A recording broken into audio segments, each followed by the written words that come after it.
pushing a flank pawn and controlling the key d5 square. e6 prepares the d5 pawn push and allows the dark squared bishop to develop.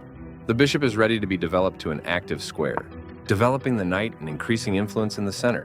White develops the knight and attacks the center. This prepares the bishop for development. Out comes the bishop and into the battle. This develops the bishop and gives it scope on the long diagonal. Castling kingside tends to be safer than queenside because the king is further from the center. Very precise. The bishop is ready to be developed to an active square.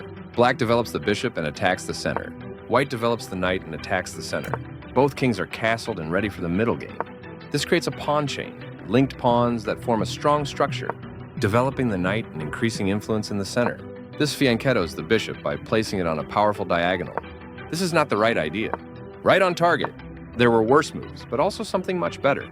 This is an equal trade. This maintains the balance in material with a good trade. This allows the opponent to undouble pawns. The best option was to undouble pawns. The game is still close to equal, but white lost their advantage. This is the only good move. This is an equal trade. A straightforward recapture. After all captures, this is an equal trade. Takes back. The bishop is kicked by a pawn and must now move or be captured. This moves the bishop to safety. The rook is now on an open file, which helps control squares across the board. White activates the last piece, bringing all pieces into play. This is not the right idea.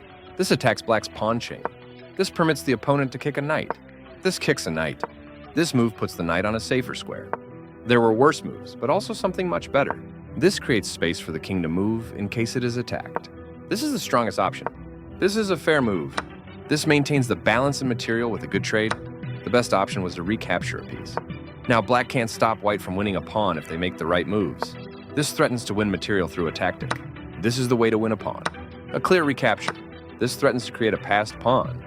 This permits the opponent to eventually win material. This wins material. This evades the check from the pawn. This is the only move that works. This reveals a check. This blocks the check from an opposing bishop. Sacrificing the queen was the right idea. This loses material. Sacrificing the rook was the right idea. This wins material. One of the best moves. This continues the checkmate threat. This evades the check from the queen. That's not a mistake, but it's not the best move either. Very precise. The bishop was sacrificed, a brilliant move. This steps away from the checking bishop. That queen was free for the taking.